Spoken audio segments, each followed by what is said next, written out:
마지막으로 이후로도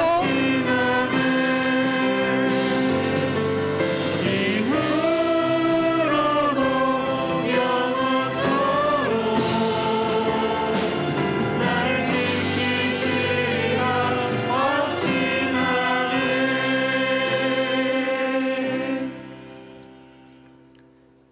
은혜로우신 아버지 하나님, 우리가 코로나19로 답답하고 때때로 어려운 때를 살아가지만 그럼에도 불구하고 믿음의 주여 온전케 하시는 주 예수 그리스도를 바라보며 하나님을 의지하는 믿음의 사람으로 살아갈 수 있도록 저희들을 붙들어 주시고 주장하여 주옵소서.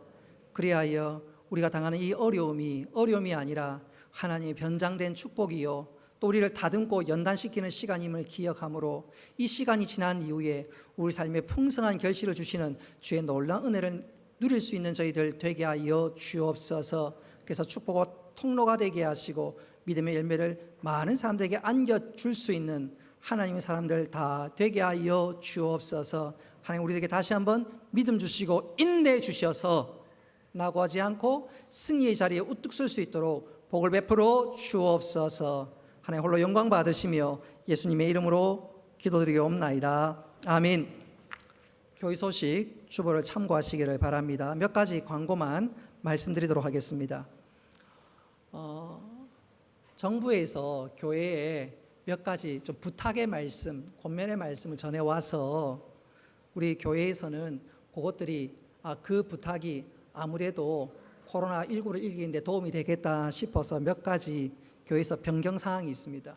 첫째로 교회에서 좀 점심 식사를 제공할 수가 없어서 또 평일날 모임 갖기가 조금 곤란해서 그렇게 되면 중고등부 또 초등부 여름 성경학교를 하기가 좀 평일이 어려워요. 그래서 집중적으로 그 주일날 여름 성경학교 수련을 해야 되겠다.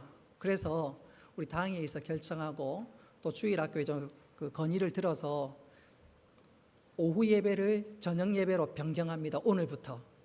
이제 그렇게 되면 자연스럽게 예배 마치고 여러분 돌아가시면 교회에서 점심이 제공이 안 되고 또 이제 주일 학교는 오후 12시 반부터 오후 7시 반까지 한 7시간 동안 시간이 확보되기 때문에 그 확보된 시간에 집중적으로 여름 성경학교 수련 등등을 이제 계획하게 됩니다. 그래서 주일 학교의 유익을 위해서 또 교회에서 점심을 제공하는데 좀 어려움이 있어서 7월, 8월 약 2달 정도 오후 예배를 저녁 예배로 변경하려고 합니다. 여러분이 기억하셔서 착오 없으시기를 바라고.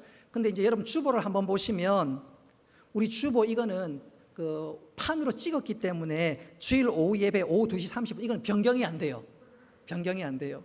그래서 그 주보에는 오후 예배 2시 30분로 나와 있지만 여러분 착오 없으셔서 주일날 저녁은 7시 30분 예배하는 거 꼭 기억할 수 있기를 바랍니다. 다른 것은 주보를 참고해 주시고 여전도 연합회 원래에도 내일 헌신 예배가 예정되어 있지만 취소가 되었습니다. 여러분 착오 없으시기를 바랍니다. 우리 지근영 집사님, 김다희 성도님 가정에 등려했습니다. 우리 축하드리고요. 많은 기도 부탁드립니다. 이 시간 다 같이 일어나셔서 송령하겠습니다.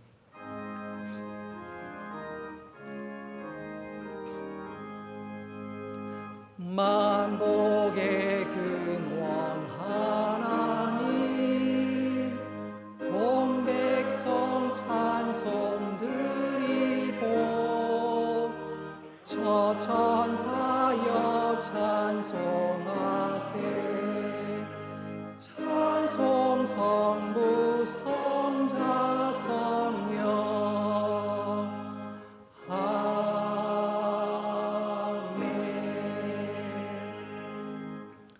이제는 주 예수 그리스도의 은혜와 하나님 아버지의 크신 사랑과 성령님의 교통하심과 위로하심과 복 내려주심이 사랑하는 주의 백성들과 군대 나가 있는 청년들과 학업을 따라 직장을 따라 또 여러 모양에 떠져 있는 모든 믿음의 식구들 머리 위에 영원토록 함께 있을지어다. 아멘.